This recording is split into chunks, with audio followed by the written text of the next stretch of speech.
Okay, here we go. So I'm going to say, welcome to the My Secret Atheist podcast number 1. I'm here with Anthony Freeland. He's the Christian, and my name is Sean McGuire, and I'm the atheist. And we're going to have a little discussion. Let's see, who goes first? Would you like to go first? Tony, I actually don't know much about Tony, so here's his chance to shine. I think we're basically given a rundown on testimony and how I went from being a non-Christian to a Christian. But essentially, I was literally born into a life of corruption. My dad was a drug dealer and somewhat of a hardcore gangster, and it didn't take me long to follow into his footsteps. I started doing drugs when I was 11 years old, and by the time I was 13 and 14, I was getting into the harder stuff and learning how to chop down dope and sell it and whatnot. By the time I was 16 or 17, I had got in with the more hardcore gangsters and whatnot, and started doing bad things. That when I got a little older, I started drifting away from cocaine and weed and that kind of stuff, and discovered pills, and I learned how to buy and sell pills. And being connected the way I was, I could go to the hood and buy them cheaper than everybody else, and I would sell them to the white kids on the upscale part of town. And it didn't take long for me to start doing my own product. And when I was 26, I was taking 20 and 40 Lortab 10s a day, and ended myself into rehab. I was in rehab. There was a kind of a church service, and during the service, I guess you could say I had what some people would call a religious experience or a spiritual experience. I would, from a Christian perspective, I would certainly attribute it to a compelling or a drawing. But essentially, something happened that day, and I decided that when I got out of rehab, that I wanted to stop by a church and pray and ask God to forgive me for all the bad stuff that I did. And I happened to get out of rehab on a Wednesday night and walked into a church, and I did just that. And when I got up from praying, it was emotional time. The pastor asked me. I had no intentions on going back to the church. I had no intentions on. I didn't even stay for the service that night. The pastor asked me if I would come back that next Sunday, and yeah, and I kept my word. I didn't really want to, but I did it. Back that next Sunday, and just kind of went back the next Sunday. Within a few weeks, I met a guy, and he kind of took me under his wing and taught me the Bible and the essentials, and taught me how to study, and kind of pointed me in the right direction. And after that, that was it. I was just steeped in theology and apologetics ever since. So, in a nutshell, that's how I went from being a non-Christian to a Christian. Do you want me to share my somewhat less? Yeah, absolutely. Go ahead. Okay, so my thing is I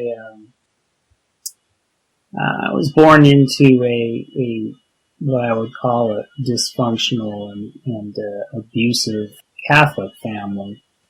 My parents, my mom was from Protestant upbringing, Anglican, I think, and my dad was is Irish Catholic, but still alive.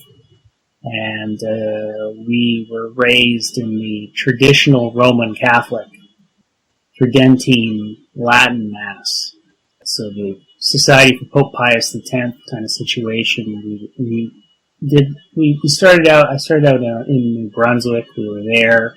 As far as my parents were concerned, Satan somehow managed to infiltrate the Roman Catholic Church during the Second Vatican II, and subvert it. And that's why we didn't have the Mass in Latin anymore. So that was our own special sort of creepy-sounding conspiracy theory. We moved to Saskatchewan, and my parents would drive us down to Minot, North Dakota, to go to this Latin Mass down there, and I was an altar boy a couple of times, and went to a few creepy confessions where the priest was more interested in how many times I touched myself than anything else, which is pretty creepy. And we did that sort of thing for a while.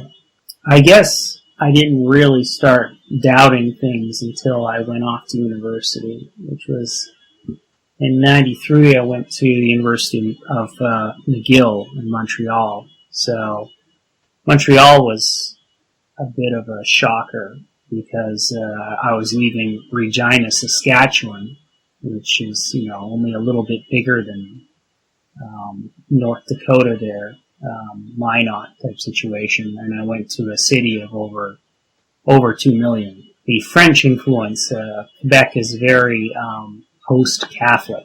They had this, back in the 60s, they had something called the Quiet Revolution, where they just basically rebelled completely against Catholic control. The Catholics were controlling absolutely everything up here. Education, the works, and there was a rebellion that occurred. No, not violent, just cultural. And basically, so when I got here, even my girlfriend, who was Catholic, was I guess what you'd call so lukewarm Catholic that it was just only Catholic in name, nothing else. It was a shocker for me because I grew up with only go to the Roman Catholic Mass. There were pamphlets with mangled fetuses in the basement, pro-life, all this and that and everything. And then I went to Montreal, where you're walking down the main strip and you see, it's very convenient. You'll see a strip club next to a fast food joint next to a church. So your entire evening's set. You can go to the strip club, have some drinks, then pop on over to the place to get a nice poutine or a hamburger, and when you're done with that, if you're feeling guilty, you can just drop into the church. So it's very well organized street. I went to Montreal, I went to university, and I met a very attractive Wiccan girl my first year, so I dropped out of Catholicism. I was questioning it anyway, and I consider myself to be a Wiccan for a while, and the advantage of being a Wiccan is that you get to play around with all the chalices and the ritual stuff with the daggers and everything. That appealed to me, but it was my Catholicism there, but I didn't get to be Catholic, so that was kind of cool. And all the magic and everything that you're supposed to do, which is, as I look back at it, it's ridiculous. Anyhow, all that stuff. And then, but after a while, that seemed intellectually bogus to me. So I left that and I went into the Greco-Roman religions, like some of the more pagan philosophical religions, like Neoplatonism, etc., and even went back to school and got a degree in classics for that. But after that wasn't satisfying either. So I eventually called myself a Stoic, then a Platonist, and then a Pantheist, and then after I decided that God was in everything and everything was God, well, at that point, if you're saying that everything is God and God is everything, it's not a difficult jump to go to there is no God at all. So that was kind of my progression. It was slow, lasted over 10 years, and gradual and sort of painful. So yeah, that's basically it, and that's what brought me here. Can I ask you what if you had to narrow it down to, or if you could narrow it down to one reason, what would you say the main reason would be that you left the church, the Catholic Church? I think that the Catholic Church, the reason for leaving that specifically, because once I left the Catholic Church, I didn't consider myself an atheist, right? I still considered myself a theist of some kind when I left the Catholic Church. I would say that there could have been some anger and rebellion there more than anything else. I'll be perfectly honest. I didn't like the structure the ritual, the creepiness of some of the priests, and the sort of borderline, because you have to remember the strain of Catholic I was into. I met friends who were in more mainstream versions of Catholicism, and they were like, "Wow, that's kooky. That's not what we do." Just my parents had very sort of apocalyptic, extreme pro-life, extreme purity, a lot of extremes. And when I looked around, it didn't factor in with either what I saw around me or what seemed even reasonable, to be honest. Did you see what the Catholic Church? Because I've got some issues with the Catholic Church. I think just about any Protestant would some issues with the Catholic Church, but my knowledge is really limited as far as how they do things. Would you say that y'all distinguished between the structure of the church and what the Bible taught? In other words, would you say that they're two separate entities? Oh yeah. My experience with the Catholic Church and where I was, and remember that I grew up sort of steeped in a society that for a while was actually banished from the church. The Pius X crowd, those lot, they started appointing their own bishops and things against the church's will at some point. So they kind of branched off and rebelled themselves. They considered themselves to be the true church, right? No, even when I spoke to other Catholics, I found that it doesn't seem to have a lot to do with the Bible, as far as I can tell. It does. They'll cherry pick parts of the Bible, but you just have to think about.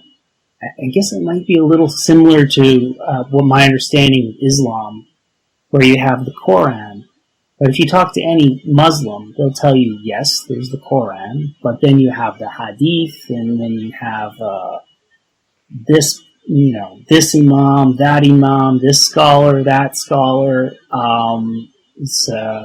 So I think it's kind of similar with the Catholic Church, where, yeah, sure, you have the Bible, but you have this entire artifice and structure built on top of it. And the size of that structure is so big that you seldom really pick up and read a Bible.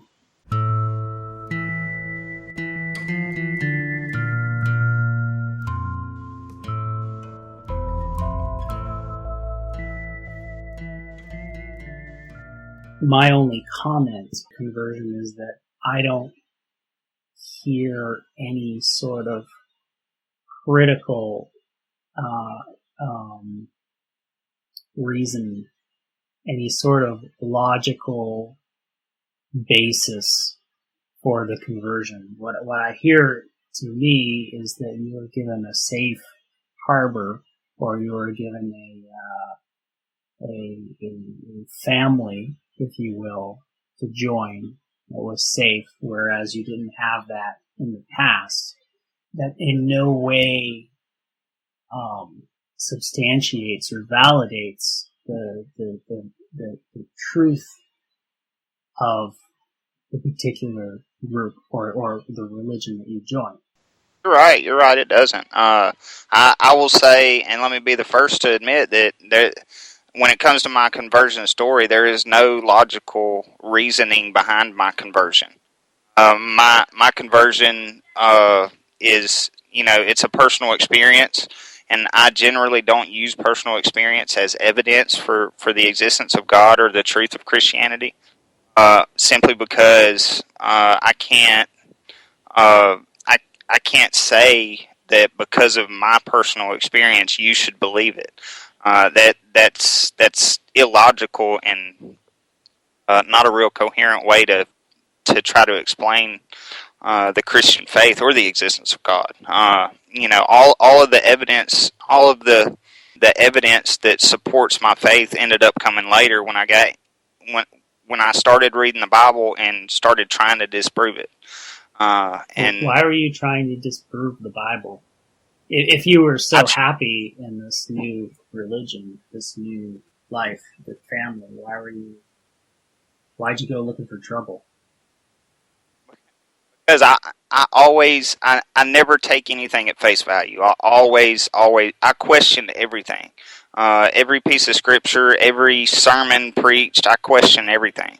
It's just kind of my nature. And that's why I ended up headed in the direction of apologetics, because that apologetics is all about questions and answers. So in my early first couple of years. Every time I sat down, I started trying to pick apart the Bible, and the more I tried to pick it apart, the harder it got. Every perceived inconsistency that I ran across, I ended up either turning over or striking as irrelevant. But like I said, the evidence for the Christian faith ended up coming later. It definitely was not in my initial conversion at all. I'm pretty glad to hear that. That's good. Yeah, in my defense, or I guess my story, definitely, I would admit that the initial parting of ways with Catholicism was more emotional than anything else. And I stayed with one form of theism or another, whether it be neo-paganism, or whatever, for a while, quite a while. I can even remember getting angry when someone she was making fun of Aphrodite or something, and I'm like, oh, well, blah, blah, blah. I got angry at that. So, but I held on to the idea of there being something, even to the point of there just being this nebulous force out there for a long time. Looking back, I don't really feel as if I'm in any kind of mourning. I don't really miss it now, but there was a point where eventually I just said, well, there's nothing. My conception of God became so minimal, right, that the level of value added that I got from that reduced to zero. So basically, after a while, it's like, poof, it's gone. It just disappeared. It dwindled away to absolute zero. So, that's. Would you say you came to the conclusion that God does not exist by way of deductive reasoning? Yeah, I would say that I went looking for God in many places. I would have to say that I didn't find anything compelling enough to logically persuasive enough, if you want, to convince me that God is the places where I looked. Now, I will also say, though, that I'm guessing that if I had found something emotionally satisfying, I might have been drawn in, and maybe that's why I was drawn into these different places before I finally landed in atheism for the dare, in what I would call no place. Let me ask you, what would be logically persuasive for you to believe that a God exists, or any kind of evidence, or any argument, or anything that you would consider good enough evidence to sway you in that direction? It's a difficult question, because I think that I would know it when I saw it, because I would be persuaded. I think there's a problem with that question, because let's rephrase the question, right? Let's say, is there any evidence which would convince you that there's life on other planets? Well, of course. If we find the life on other planets, it would be persuasive, right? Or, I don't know, let's even reverse, let's say, how about multiverses? Well, if we find a way to observe or travel to multiverses, that would be persuasive. But the problem with the God question is that we don't even, I feel as if I haven't gotten a coherent notion of what God is, or what would constitute a God, or what would what would when someone says God, and I say, well, what do you mean God? You mean, oh, an all-powerful being that exists outside of space and time. Well, all-powerful. How are we going to measure that? How do we know that it's not some very powerful alien race or something like that? As soon as we get to the point where we could measure it or try to figure it out, it would be part of, I guess it would be part of our existence, part of our universe. So it in a sense, wouldn't really even be what people understand as God at that point. You kind of understand what I'm saying? Yeah, I understand. It's kind of a Dawkins view, if I can use that. Dawkins was asked one time by Ben Stein, why he rejects intelligent design, and Dawkins said, "No, I don't reject intelligent design. I'm actually for intelligent design as long as it was an alien race that designed us and not God." So, I think that maybe Dawkins might. I mean, I don't always really jive with everything Dawkins says, but I mean, what I might get at there is that if you use the word alien in its strictest sense, and you say something not from Earth designed us, right? Then yeah, could have been if we were built or put together by something not earthly, obviously, because we were all put together, so it must have been from somewhere else. Then yeah, could be aliens. To me, is it more plausible that it would be aliens than some being that exists outside of space and time, who has lived forever and knows everything? Yeah, it probably would seem more plausible, as outrageous as it sounds. If you were to give me a choice, and you say which seems more likely to you, at least one exists within the theoretical bounds of what we've observed so far in the universe. Well, the other one to me just seems completely out there. It's like we might as well be talking about flipper flasks or something. It's like we're talking about concepts that aren't tied down to anything, I find. So a divine being is kind of out of bounds because it's not something that we can measure within the confines of our own universe. Yeah, I don't know. I'm sure if I would necessarily use the word out of bounds, but I guess within. I mean, I guess if you want to pull an Occam's razor, I'm not sure. One of these things is actually grounded theoretically in our universe. It can be made out of. Okay, let me put it this way: the God answer to me is sort of the same as being a presto magic word solution. Deus ex machina. How about that? It's just a big hand comes down from the sky and points its finger at the planet, and a big electrical bolt pops out, and voila, there's your answer. I got it from this hat. So trying to stay away from the cosmological argument because I figured we'd get into that and do a different discussion. My thing is that we probably, because based on my limited polling of what people want from the podcast, they found that they didn't want just another does God exist debate necessarily.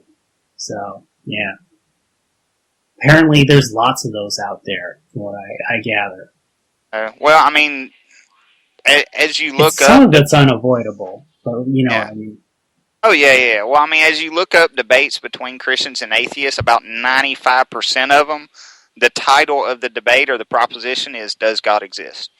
So, and that's why I'm trying to go in a different direction. That was my first debate. Mine and your debate does God exist? Kind of makes sense for a first debate for a Christian and a non-Christian. But my next debate is on objective moral values, and then me and the good professor, as I call him, are talking about debating scientism. So I'm trying to mix it up a little bit, and maybe me and you will get into another blog debate or keep this going. But yeah, I definitely like to mix it up and kind of stay on practical. The Kalam cosmological argument has been talked to death. Most people are tired of hearing it. I mean, it's a good argument, I think. But you're right. You know, people don't want to hear the same old thing over and over and over.